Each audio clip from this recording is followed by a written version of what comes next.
भारत के तमाम इलेक्ट्रोहोम्योपैथ को डॉक्टर सुदामा प्रसाद सिंह को प्रणाम। इलेक्ट्रोहोम्योपैथी की फार्माकोपिया के हर पौधों के फार्माकोलॉजी के संदर्भ में आज मैं पौधा कोड नंबर 3 के विषय में बताने जा रहा हूं। उसकी फार्माकोलॉजी बताऊंगा। पौधा नंबर 3 में एडियम कपिलस वेनेरिस है, इसका बोटेनिकल नाम हुआ। यह पेडेट्रीफेसी फैमिली का परिवार है। पटेरेडिएसी परिवार का सदस्य है। इसका कोड नंबर 3 बता चुका। हिंदी में इसका नाम हंसपदी है। कन्नड़ में इसका नाम दमतुल्ली है। अरबी में इसे सिरुलालीजान कहते हैं और फारसी में इसको सिरसिया कहा जाता है। अंग्रेजी में से सब जानते हैं मैडम हेयर कहा जाता है। इसका उपयोग यह पौधा मैटी रेमेडीज के लिए लिस्टेड है। मैटी साहब पी ग्रुप के चारों औषधि के निर्माण के लिए इसके टिंचर का व्यवहार करते थे। थियोडोर क्रॉस ने भी इलेक्ट्रो कॉम्प्लेक्स होम्योपैथी के पी ग्रुप के चारों औषधियों के लिए उसने व्यवहार किया है।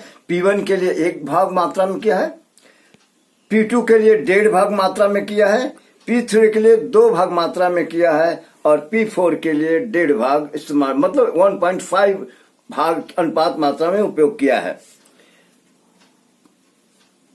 आज भी इस पौधे का इस्तेमाल पी ग्रुप के सभी औषधियों के लिए उसी अनुपात में किया जाता है जिस अनुपात में थियोडोर क्रॉस ने व्यवहार किया है। वह अनुपात मैं इसलिए कह रहा हूं कि चूंकि थियोडोर क्रॉस मैटी के किसी किताब में ऐसे नहीं लिखा हुआ है, लेकिन चूंकि थियोडोर क्रॉस उनके लेबोरेटरी में काम किया था और उसने वह सही लिखा होगा, ये अनुमान किया जाता है, विश्वास किया जाता है। पौधा का उपयोगी अंग पंचांग है। पी समूह के लिए इसके पौधे के पंचांग बार बार नहीं बताऊंगा। पंचांग मतलब जड़, तना, पत्ती, फूल, फल, इन समुच आते हैं। यह निवास का है उष्ण कटिबंधीय क्षेत्र के अमेरिका का मूलवासी है। आज के समय में यह पौधा प्राकृतिक हो गया है, नेचुरल हो गया है, सब जगह पाया जाता है। भारत में भी पाया जाता है। भारत में हंसराज, हिंदी में इसे हंसराज कहते हैं। इसकी एक जाति और पाई जाती है जिसको हंसपदी कहते हैं। उसका बोटेनिकल नाम एडियंटम कॉर्डेटम है और दोनों के इंग्रेडिएंट्स केमिकल्स में थोड़ा फर्क पड़ सकता है, लेकिन एंजाइम दोनों में एक ही है। अगर आपको हंसराज नहीं मिल रहा है तो हंसपदी का भी इस्तेमाल कर सकते हैं। यह जानते हैं भारत में सर्दी खांसी सर्दी जुकाम जैसे बचने के लिए चाय की तरह एक पैकेट आता है। उस पैकेट में रसोड़ा होता है, हंसपदी होता है, कमलगट्टा होता है, गुलाब के फूल होते हैं, कई एक इंग्रेडिएंट रहते हैं। उसमें हंसराज भी रहता है। हंसराज नहीं मिलने की स्थिति में हंसपदी का व्यवहार लोग करते हैं। ये पौधा का वर्णन क्या, यह एक वर्षीय फर्न है। फर्न छोटे छोटे पत्तियों वाले जो पौधे होते हैं उसको फर्न कहा जाता है और इसके यह विसर्पी जमीन पर फैलता हुआ बढ़ता है। इसकी जो डंठल होते हैं बाल की तरह पतले होते हैं और रंग उसका काले तांबे की तरह होता है। आप आसानी से जसवंता का पैकेट खरीदिए, उसमें आसानी से आप इसको पहचान सकते हैं। इसमें केमिकल ये पौधे का तस्वीर आपको लास्ट में दिखा दिया जाएगा, हम दिखाएंगे उसको। इसमें केमिकल पाया जाता है, हेक्टिएक्टानॉन पाया जाता है, आइसोहेक्टेनॉन पाया जाता है, एसिटेनिक पाया जाता है, एडियंटोन पाया जाता है, आइसोएडियंटोन पाया जाता है, साइटोस्टेरॉल पाया जाता है, गैलिक एसिड पाया जाता है, टैनिक एसिड पाया जाता है।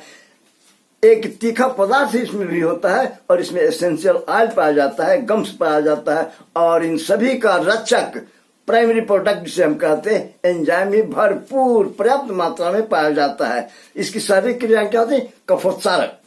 सारक का मतलब है निकालने वाला, शरीर से निकाले, अतिसार आप कहते हैं, यानी ज्यादा पखाना होता है तो हम लोग अतिसार कहते हैं। सारक का मतलब है शरीर से बाहर निकालने वाला। इसकी क्रिया श्वास प्रणाली पर होती है। अब श्वास प्रणाली, श्वसन प्रणाली में जानते हैं क्या क्या आता है, नाक, मुंह, पैरानेजल साइनस, कैविटी, ग्रीसनी, स्वरयंत्र, श्वास नली, ब्रांकी, फेफड़े के बाई कोष्ठक और फेफड़े को बढ़ाने फैलाने वाला जो अंग है हमारा डायफ्राम सबसे महत्वपूर्ण है। एक बड़ी खास बात आपको बता रहा हूं, थियोडोर क्रॉस ने जानते हैं पी ग्रुप में 4 ओरिजिनल था और 5 अपना नुस्खा को उसमें से माला, हर नुस्खे में C5 उसने मिलाया है। आप जब इंग्रेडिएंट्स को देखेंगे तो इसका मतलब है, जब हमने काफी अध्ययन इसका शुरू किया तो देखा कि जो रिब्स के मसल्स होते हैं, पसलियों को बांधने वाली मसल्स होते हैं, वे चिकनी पेशी की बनी हुई होती हैं, उसमें स्वतः क्रियाएं होते रहते हैं और क्रिया को डायफ्राम के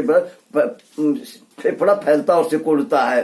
तो जहां कहीं भी आपको सांस बिना C5 को आप लोग टिश्यू रेमेडी समझते हैं, नहीं, C5 और C1 दोनों फंक्शनल रेमेडी है। रिब्स की the best functional remedy C5 है। उसके साथ अगर आप S10 नहीं, S8 वो मैट्रिक थियोडोर क्रॉस वाला S10 नहीं, मैट्रिक S8 अगर मिला दिया जाए, इसलिए कि S8 ही चिकनी पेशी की फंक्शनल रेमेडी है। जैसे छोटी हाथ बड़ी हाथ तक S8 की अच्छी क्रिया होती है, उसको अगर मिला देते हैं श्वास की बड़ी बेहतरीन कोई भी नुस्खा होगा उसमें आपका C5 S8 अगर आप मिलाते हैं तो बड़ी बेहतरीन रिजल्ट मिलता है। A3 मिला दीजिए तो क्या कहते हैं, सोना में सुहागा हो जाता है।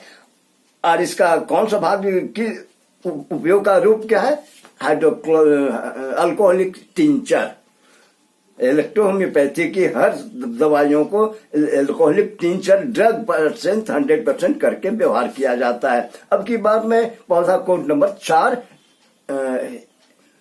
के विषय में बताऊंगा, एस्कुलस हिपोकैस्ट्रियम होगा बताऊंगा।